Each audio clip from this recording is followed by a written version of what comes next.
तुम्हें कितनी बार बताया है, मेरे तैयार होने से पहले मेरा नाश्ता तैयार हो जाना चाहिए। शादी के 25 सालों बाद भी मुझे क्यों बार बार एक ही बात बतानी पड़ती है? लता, तुम्हें क्या है? तुम तो आराम से घर पर रहोगी, मुझे काम पर जाना पड़ता है। तुम हो कि हमेशा बेवकूफ़ों जैसी हरकत करती हो। अगर तुम ये जानबूझकर करती हो तो याद रखना, मुझसे बुरा कोई नहीं होगा। आज भी प्रशांत का पारा चढ़ा हुआ था।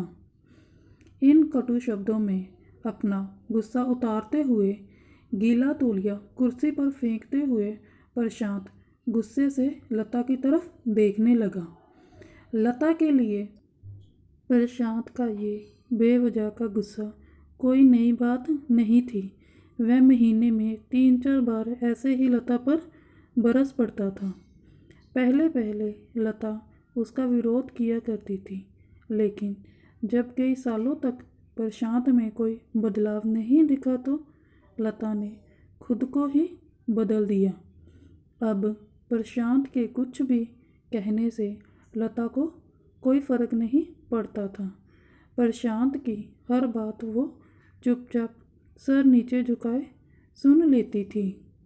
शादी के 5 साल तक लता ने पूरी कोशिश की थी कि प्रशांत को बदला जाए, लेकिन फालतू का गुस्सा करना और बाद में लता को भला बुरा कहना, ये मानो जैसे उसकी आदत बन गई थी।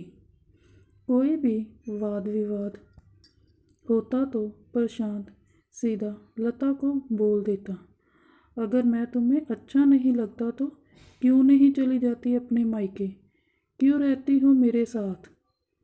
इतना सब कुछ होने के बावजूद लता प्रशांत के साथ रहती थी, क्योंकि उसे अपनी बेटी की फिक्र थी।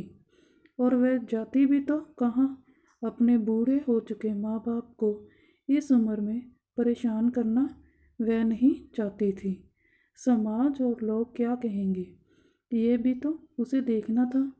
वह इतनी पढ़ी लिखी भी तो नहीं थी कि खुद जाकर कोई भी नौकरी कर सके और अपना और अपनी बेटी का पालन पोषण कर सके। लता को अब अपनी फिक्र नहीं थी, उसको फिक्र थी तो बस अपनी शादी लायक हो रही बेटी की। लता नहीं चाहती थी कि पति पत्नी के झगड़े की वजह से काव्या डिस्टर्ब हो। काव्या की पढ़ाई पूरी हो चुकी थी, उसके लिए अब शादी के रिश्ते आने लगे थे। कई रिश्तों को तो काव्या ठुकरा चुकी थी। 2-3 महीने बाद एक अच्छा रिश्ता आया। रिश्तेदारों और पहचान के लोगों ने भी लड़के के बहुत गुणगान किए थे। प्रशांत एक शाम अपनी बेटी के पास बैठकर उसे बताने लगा, काव्या बहुत अच्छा लड़का है, पढ़ा लिखा है, बड़ा घर है, बहुत अच्छी नौकरी है। ऐसे रिश्ते बार बार नहीं आते बेटा, इस बार मना मत करना।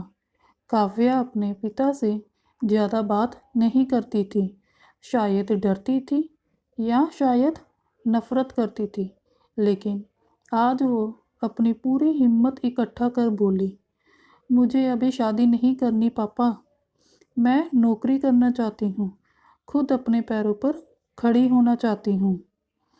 हाँ तो उसमें क्या बड़ी बात है, मैंने लड़के से बात की है, वह तुम्हें किसी बात के लिए नहीं रोकेगा। तुम शादी के बाद भी नौकरी कर सकती हो, वह तुम्हें नौकरी के लिए परमिशन दे देगा। प्रशांत बोला, मेरा नौकरी करना या ना करना उसकी परमिशन पर क्यों डिपेंड रहेगा पापा? काव्या ने पूछा। मैं कह रहा हूँ ना, तुम्हें किसी भी चीज़ की कमी नहीं होगी वहाँ। ऐसे रिश्ते बार बार नहीं आते, इसे ठुकरा मत, बहुत खुश रहेगी तुम वहाँ। प्रशांत बोला, पापा क्या मैं उतनी ही खुश रहूँगी जितनी मम्मी इस घर में खुश है?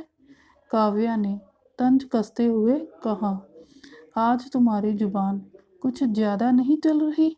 प्रशांत गुस्से से आंखें बड़ी करते हुए बोला, पापा, मुझे शादी ही नहीं करनी है, क्योंकि शादी के बाद अगर वह लड़का आपके जैसा निकला तो मैं क्या करूँगी। मुझे आपके जैसा जीवन साथी नहीं चाहिए जो बिना बात के मुझ पर हमेशा चिल्लाए। मुझे कुछ भी अपनी पसंद का लेना हो तो 10 बार सोचना पड़े, कहीं वह नाराज़ ना हो जाए। मेरी तबीयत कैसी भी हो उसे परवाह ना हो। रोटी थोड़ी सी भी मोटी बन जाए तो घर सर पर उठा ले। उसकी चेक बुक ना मिले तो भी मेरा ही दोष निकाले और हर छोटी मोटी बात पर मुझे मायके जाने के लिए कहे। काव्या ने अपना दिल खाली करते हुए पापा से ये सब कह दिया। प्रशांत का गुस्सा 7वें आसमान पर था, लेकिन उसके मुंह से एक भी शब्द नहीं फूट रहा था। वो काव्या की बातें बस सुन रहा था। काव्या उतना ही बोलकर चुप नहीं हुई। आज पहली बार वह अपने पापा के सामने इतना कुछ बोल रही थी। पापा, आपने माँ के साथ हमेशा गलत व्यवहार किया है। आप अपने ऑफिस का गुस्सा बिना सोचे समझे माँ पर उतार देते हैं। कभी इस बात की भी परवाह नहीं करते कि उन्हें कैसा लगता होगा। आपकी बातें सुन सुन माँ ने अपना स्वाभिमान खो दिया है। प्रशांत आज पहली बार अपने किए बर्तावों को महसूस कर पा रहा था। वो इतना ही बोल पाया कि जो तुम्हारे मन में है वो करो। मैं तो इतना बुरा हूँ ना। काव्या ने प्रशांत का हाथ पकड़ा और बोली, पापा, मुझे सिर्फ एक सवाल का जवाब दे दो। क्या आप चाहेंगे कि मेरा पति आपके जैसा हो? अगर आपका जवाब हाँ है तो कर दीजिए मेरा रिश्ता आज ही, और ना है तो मुझे आत्मनिर्भर बनने दीजिए। प्रशांत कुछ भी ना बोल पाया और वहाँ से चुपचाप बाहर चला गया। आज उसे लता के सामने जाने में शर्म आ रही थी। चलते चलते उसकी आंखों से आंसू बह रहे थे। प्रशांत ने आज से अपने आप को बदलने का निश्चय किया। अगले दिन से लता ने अपने पति में काफ़ी बदलाव देखा। वह सोचने लगी कि जो हिम्मत काव्या ने दिखाई है, वह हिम्मत अगर मैं पहले ही दिखा देती तो शायद आज परिस्थिति कुछ अलग होती। अब काव्या पढ़ लिख कर अच्छी नौकरी करने लगी थी और 3 साल बाद उसके लिए एक अच्छा रिश्ता आया।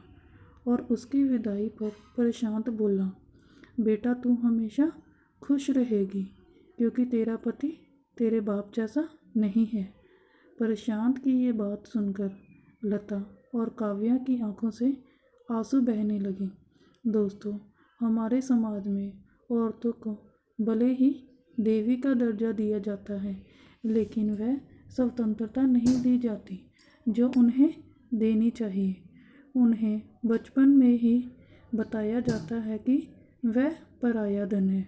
स्कूल आने में देरी हो जाए तो पिटाई मिलती है।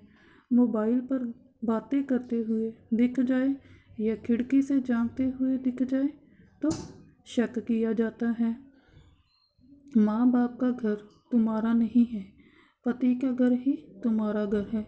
जीवन भर ये बातें बता बता कर उन्हें ससुराल भेज दिया जाता है और एक दिन किसी छोटे मोटे झगड़े में ससुराल वालों से उन्हें सुनने पड़ता है कि इस घर को छोड़ दो और मायके चली जाओ। अब आप ही बताओ दोस्तों, ऐसी स्त्रियों का सच्चा घर कौन सा है? आखिरकार वह किस घर को अपना कहे? तो इसी तरह ये कहानी समाप्त। दोस्तों, मुझे पूरी उम्मीद है कि आपको ये कहानी अच्छी लगी। अगर अच्छी लगी तो इसको लाइक, शेयर और चैनल को सब्सक्राइब ज़रूर करें। धन्यवाद।